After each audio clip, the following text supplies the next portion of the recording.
How cool is it that there's a tabletop game day?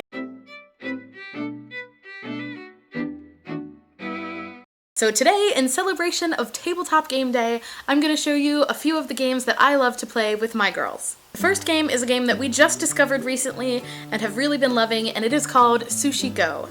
The game is basically a sushi dinner. You each get a deck of about 9 or 10 cards, and then you pass them around to each other during the game, taking one card successively before you pass them around. So the point of the game is to collect the most points for how many sushis you get. Some sushis get more points when you add them together in a pair or in a triplet. Some cards get more points depending on what else they're added with, like the nigiri sushis get more points if they're added with a wasabi, but the wasabi gets no points if it's on its own. It is adorable, it's really fast, it's really fun. The game cards are just the cutest and we love it. We've been playing it nonstop.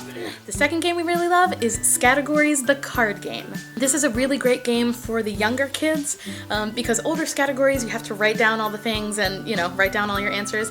But this game, you get one card that has a category and one card that has a letter, and you just have to think of something that starts with that letter. So even kids that don't know how to write or read yet can participate in this game and have a really good time. The third game that we're really into right now is called Monopoly Deal, and it's basically Monopoly, but with cards, and easier, and faster, and a shorter game. You basically do the same things. You have rent, you have properties, you can build on them, and, you know, buy B&O Railroad and all of that stuff. But the game is written so that it takes you about 15, maybe 20 minutes to play each round. So you're not sitting at the table for 6 hours trying to finish a game of Monopoly. I actually have played a game of Monopoly for 6 hours, and it gets brutal. And it's easy enough that the almost 8-year-old can understand it and play it as well, and she's having a really good time with it. The fourth game is called Forbidden Island. This is a tabletop game with tiles that you place on the tabletop. The premise is your island is sinking, and there are treasures that you have to find on the island as it sinks, and get the treasures, collect them, and get off the island before the island sinks into the ocean. So you're kind of running against a clock, as it were. The game tells you when the water rises. It'll sink some of your pieces of the island, so you have to figure out different ways to get around and get your treasures and kind of work collaboratively as a team. So I really like this game, number one, because it's got a really cool game mechanism, how the island sinks and how you have to get off it. But I also like that it's more of a collaborative game instead of a one-on-one player game. You have to collaborate with your partners to make sure you all get the treasures off the island, and you all get off the island before it sinks, or else nobody wins. So if you all don't get the treasures, then you all don't win. And the last game, but certainly not least, is Catan Junior.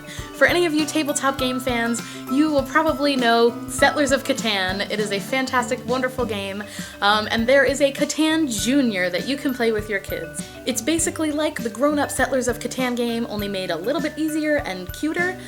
You still have to sail your little ships and build your castles, and you only can build things with certain elements, so you have to collect wood and swords and sheep and gold and trade and do all of those things. It uses those cooperative skills, but it also is a one-on-one, like playing against somebody game. So it's healthy competition, and also healthy communication and math and all that good stuff. We are big fans of Catan in our house, and I am a really big fan of Catan Junior. It's really fun to play with the kids, and I really, really love it. And that's why I saved it for last. So here are all the games I mentioned again. Sushi Go, Cattegories the card game, Monopoly Deal, Forbidden Island, and Catan Junior. They are all fantastic games. If you all have other games that you like to play with your families, please leave them in a comment below or send me a tweet and let me know about them. We're always looking for other good tabletop games to play with our girls. I love tabletop games. I hope you love tabletop games. I hope you are all playing tabletop games with your families today. I hope you're all having a great day. Thank you so much for watching, and I will see you soon. Bye! Each blowing breath hoping that maybe, just maybe, we'll get our wish. Though, logically we know that